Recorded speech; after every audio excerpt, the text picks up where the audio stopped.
नमस्कार प्यारे अभ्यर्थियों, कैसे हैं आप? उम्मीद कर रहा हूँ आप सारे विद्यार्थी स्वस्थ होंगे और अपनी पढ़ाई बहुत अच्छे से कर रहे होंगे। पर इस दौरान आए हुए एक सकारात्मक प्रभाव को भी आप देख रहे होंगे, जिस प्रकार से हाल ही में एमपीपीएससी ने मेंस 2022 का रिजल्ट दे दिया। वो कहीं न कहीं एक सकारात्मक पहलू भी दर्शाएगा, खासकर उन लोगों के लिए जो बहुत दिनों से डिप्रेशन में थे। वे लोग जो बहुत दिनों से चिंता में थे, तो उनकी चिंताओं को समाप्त करते हुए आज का ये सबसे महत्वपूर्ण सेशन आपके लिए है। और ये सेशन उन लोगों के लिए भी है जो खासकर अभी एमपीपीएससी की तैयारी कर रहे हैं। इनके लिए क्या यहाँ से जानना ज़रूरी है, वो मैं अभी आपको कुछ मिनटों में जो है बताऊँगा, और फिर आपको ये बात भी समझाऊँगा कि किस प्रकार से एक होड़ चालू हो रही होगी कि पहले मैं या मेरे यहाँ का बच्चा, मेरे यहाँ का बच्चा, मेरे यहाँ का बच्चा, मेरे यहाँ का स्टूडेंट, ये होड़ होगी। और बहुत कॉमन होड़ है जो कि एमपीपीएससी एस्पिरेंट के साथ में देखी जाती है। पर मैं यहाँ पर उन एमपीपीएससी एस्पिरेंट से जो खासकर 2022 के एस्पिरेंट्स हैं, उनसे एक निवेदन करूंगा कि कृपया आप जिस भी संस्थान के जो बच्चे हों, सिर्फ उस संस्थान के लिए जाइए, उस संस्थान पर अपना जो है एक डंका बजाइए। परंतु सभी जगह आपका डंका नहीं बजना चाहिए। अर्थात आप समझ रहे हैं, क्योंकि आप लोगों के कारण कई बार वे अभ्यर्थी दूसरे संस्थानों में अपनी बहुत मोटी-मोटी रकम, बहुत मोटी-मोटी फीस, माँ-बाप की मेहनत का पैसा फँसा चुके होते हैं, जहाँ पर एक झूठा प्रोपेगेंडा करा जाता है। तो आई होप आप समझेंगे मैं क्या कहना चाह रहा हूँ। पर इसके पहले आप इस संपूर्ण न्यूज़ के एनालिसिस को समझने से पहले उन महत्वपूर्ण बिंदुओं पे चर्चा करते हैं जो सकारात्मक पक्ष हैं, फिर उसके बाद मैं नकारात्मक पक्षों पे चर्चा करूँगा। तो क्या आप तैयार हैं? फटाफट ध्यान से सुनिए। बिल्कुल। चलिए, आई थिंक आपको स्क्रीन में दिख रहा होगा एमपीपीएससी एस्पिरेंट। सबसे पहले तो उन सभी अभ्यर्थियों को जो अभी इस रिजल्ट में पास हो चुके हैं और जिन्हें फाइनल जो पोस्ट सिलेक्शन मिल चुका है, उनको हृदय से जो है बधाई। वे अभ्यर्थी बिल्कुल जो है इसी तरीके से प्रयास करें और उनकी वर्षों की जो मेहनत है वो समाप्त होती है, और बड़ा एक मेहनत लगती है बच्चों, बड़ा पेशेंस लगता है, बड़ी तकलीफें होती हैं। खासकर ये सिर्फ एमपीपीएससी एस्पिरेंट समझ सकते हैं और कोई नहीं समझ सकता। आप कितनी भी दलीलें दे लो, कितनी भी सांत्वना दे लो, कितनी भी समझाइश दे लो, उनको कुछ नहीं फ़र्क पड़ता। उनको सिर्फ़ एक चीज़ समझ में आती है कि सिलेक्शन हुआ अथवा नहीं हुआ। पर यहाँ से एक और पहलू जो शुरू होता है, वे अभ्यर्थी जो कुछ नंबरों से रह गए हों। वे अभ्यर्थी जिनका कुछ मार्क्स के कारण फाइनल लिस्ट में नाम ना आया हो, मैं उनके लिए यह भी कहूँगा कि आप अभी भी हार मत मानो। आपकी किस्मत एक दिन ज़रूर चमकेगी। यदि आप यहाँ तक पहुँच गए, मतलब अब आपके लिए और बड़ी पोस्ट जो है इंतज़ार कर रही होगी शायद, इसलिए आपको इस बार कोई-सी पोस्ट नहीं मिली है। तो आइए फटाफट उन विषयों पे चर्चा करें। एक बेसिक नॉलेज समझिए, फिर आगे बढ़ते हैं। बिल्कुल, 18 जनवरी की डेट ही है और इसी डेट पर ये आपका रिज़ल्ट आया है मेरे प्यारे अभ्यर्थियों। जो लोगों को बिल्कुल भी आइडिया नहीं है, मैं कहूँगा आप इस चीज़ को और अच्छे से देखें, क्योंकि ये वो दिन का इंतज़ार है जब सारे सपने पूरे होते हैं बच्चों। क्या है? सारे सपने पूरे होते हैं, सारे दुःख-दर्द समाप्त होते हैं। समझ गए बात को? क्या होते हैं? सारे सपने पूरे होते हैं और सारे दुःख-दर्द आपके समाप्त हो जाएँगे, आपके परिवार के समाप्त हो जाएँगे, और एक अलग ही पॉज़िटिव वाइब्स जो है पूरे घर में, गाँव में, शहर में दौड़ पड़ेगी। समझ गए बात को? तो सबसे पहले मुख्य परीक्षा और साक्षात्कार में सम्मिलित मुख्य भाग जो है 87-13 का जो कॉन्सेप्ट चल रहा है, देखो पीएससी ने उसे तो अभी समाप्त नहीं करा है, जिस प्रकार से आप जानते होंगे। पर बावजूद इसके, इस संघर्षरत प्रयास के बावजूद जो बच्चे सफल हुए, उन सभी बच्चों को ये तो जरूर कहना पड़ेगा कि उनकी मेहनत बहुत ही काबिले तारीफ होती है। इस दौरान आप कुछ बातों को देखें तो यहाँ पर इस तरीके से रिजल्ट आएगा। जो लोग पहली बार देख रहे हैं वो बहुत अच्छे से इस बात को समझे। बाकायदे यहाँ पर एक संक्रमांक चलेगा एक तरीके से, फिर अनुक्रमांक मतलब आपका रोल नंबर, फिर यहाँ पर आपका नाम आएगा, यहाँ पर आपकी कैटेगरी आया करती है, और यहाँ पर मुख्य परीक्षा में प्राप्तांक पूर्णांक होता है 1400 नंबर का, जैसा कि आप जान रहे हैं पहले का जो पैटर्न चल रहा है। और प्राप्तांक जो सॉरी साक्षात्कार के जो नंबर होते हैं उसमें यदि आप बात करते हैं तो वो होते थे 175 के। तो मतलब यहाँ ये जो नीचे कैटेगरी चल रही होगी ये पूरी आपको बता रही होगी कि 1400 में से आपके कितने नंबर आ रहे हैं, और ये जो है आपको बता रहा होगा कि 175 में से आपके कितने नंबर आ रहे हैं। पहले ये क्राइटेरिया चलता था 15-75 का, आपको पता होगा, अब बदल गया। तो बात ये होती है कि इस क्राइटेरिया के बेसिस पे आपको कितने टोटल नंबर प्राप्त हुए और इस आधार पर आपका सिलेक्शन होगा। जैसे यहाँ पर नंबर 1 पर लिखा है जैन प्रताप सिंह के बारे में नाम लिखा हुआ, ईडब्ल्यूएस कैटेगरी से बिलोंग करते हैं। इनको 1400 में से आप देखो कितने मिल रहे हैं, 748.75 नंबर टोटल मिल रहे हैं। वहीं पर इंटरव्यू 175 का था, जिनमें से इनको मिल रहे हैं 102 नंबर। इस तरीके से टोटल इनके 850 नंबर जो है मोटे तौर पे जा रहे हैं, 850.75। प्रतीक्षा जो है नायक की बात होती है, एससी कैटेगरी से बिलोंग कर रही हैं, 690 नंबर हो गए। इस तरीके से 82 इनको इंटरव्यू में कम नंबर मिले, ये बात भी चेक करो, पॉइंट को समझो। ठीक है। उसके बाद में टोटल 772 इनका हो रहा है, इस तरीके से ही हो रहा है। कैटेगरी का भी बहुत अंतर आता है, इस बात को याद रखना। कैटेगरी वाइज भी अभी कुछ कुछ पोस्ट ऐसी हैं, हाल ही एक में दो सर लोगों ने पोस्ट मतलब स्टेटस भी लगाए, उनके स्टेटस भी मैंने देखे कि कुछ लोग दूसरी मतलब जो है एससी एससी कैटेगरी के बिलोंग कर रहे हैं, बट उनके मेंस में बहुत कम नंबर हैं, बावजूद उनके इंटरव्यू में अच्छे खासे नंबर हैं। तो उसको लेकर भी कुछ व्यंग चल रहे हैं या जो भी कमेंट चल रहे हैं वो आप देख लेना थोड़ा सा।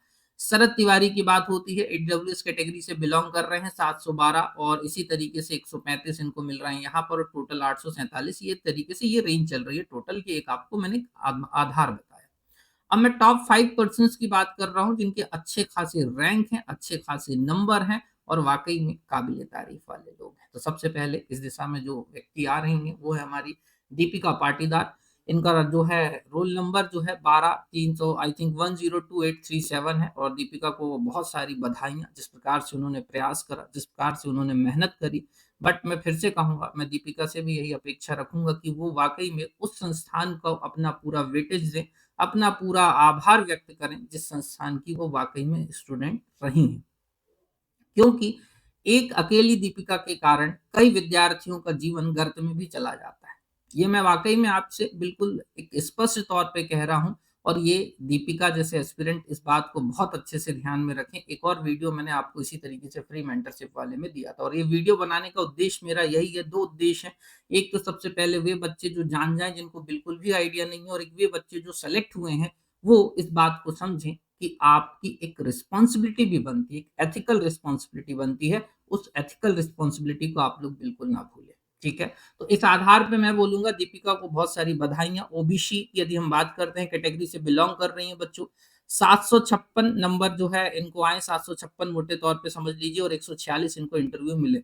अब आप इस बात को समझो कि 175 में इंटरव्यू में 146 मार्क्स लाना मतलब कहीं ना कहीं दीपिका ने एक अद्भुत जो है प्रयास दिखाया होगा, और कहीं ना कहीं एक अच्छा प्रयास करा होगा, जिसके बेसिस पे दीपिका को इतने खासे नंबर यहाँ पर प्राप्त हुए।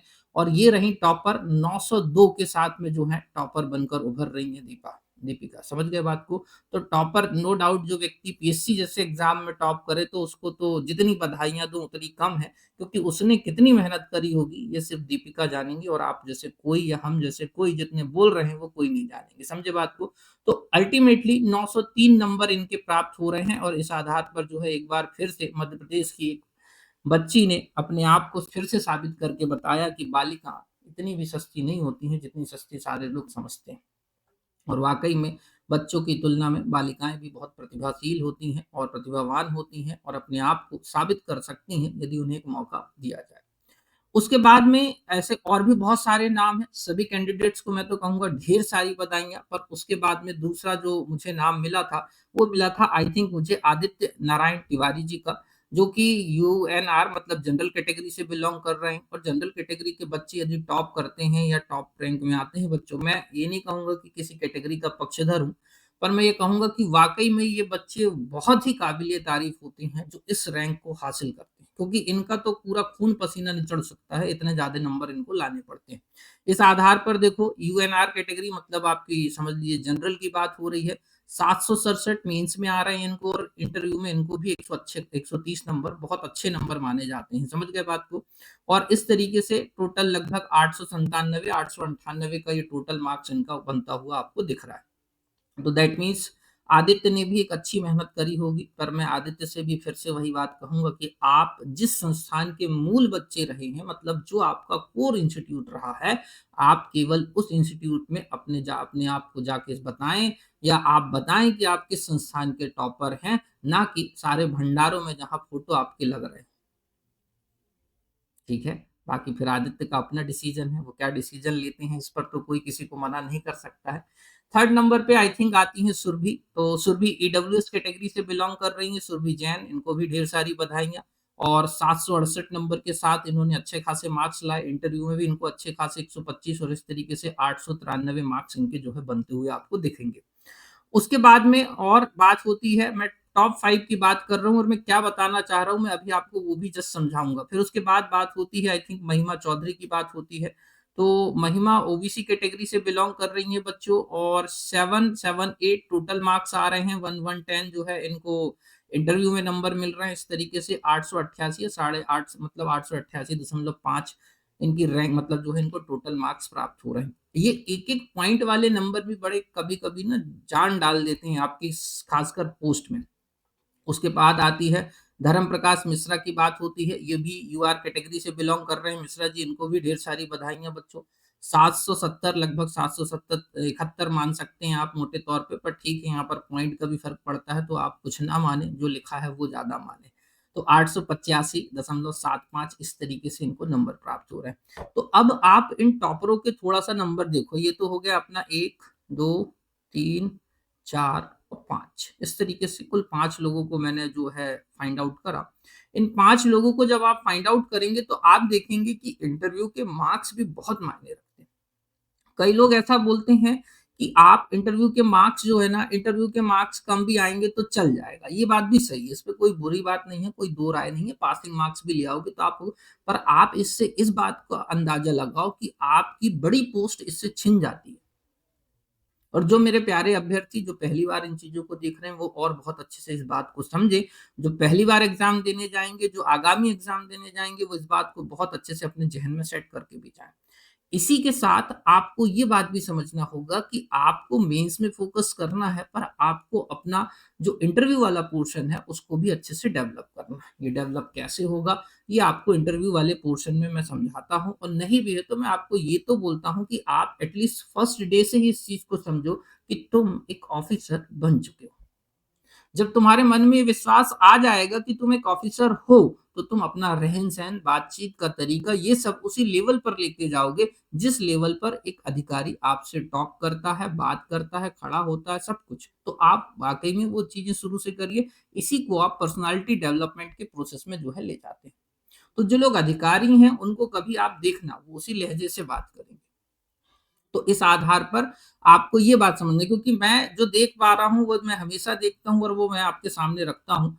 मैंने फिर से देखा कि फिर से एक भीड़ चालू हो गई, फिर से एक पोस्टरबाजी चालू हो गई, हमारे यहाँ का बच्चा, हमारे यहाँ का बच्चा, हमारे यहाँ का बच्चा, हमारे यहाँ का बच्चा। अरे भाई साहब, वो एक जगह का ही बच्चा है, उसको वहीं का बच्चा रहने दीजिए।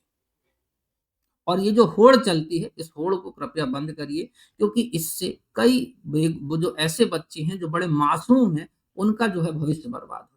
वो आप लोगों को देखकर, मैं फिर से टॉपरों से फिर से बोल रहा हूं कि आप जैसे टॉपरों को देखकर, बड़े पोस्टर्स को देखकर वो बच्चे वहां एडमिशन लेने चले जाएंगे। वो वहां एडमिशन ले भी लेंगे, क्या पता वो संस्थान कोर्स करा रहा है, वहां पर टीचर हैं नहीं है, ये सारी चीजें मायने रखती हैं।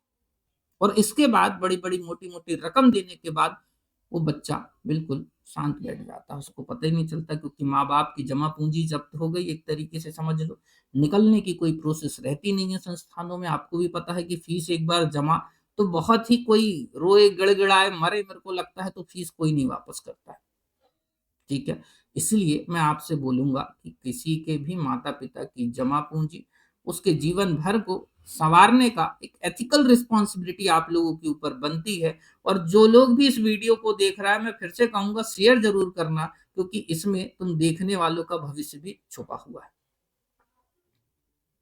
किसी के भविष्य को बिगाड़ना बहुत गंदी बात होती है, समझ गए बात को।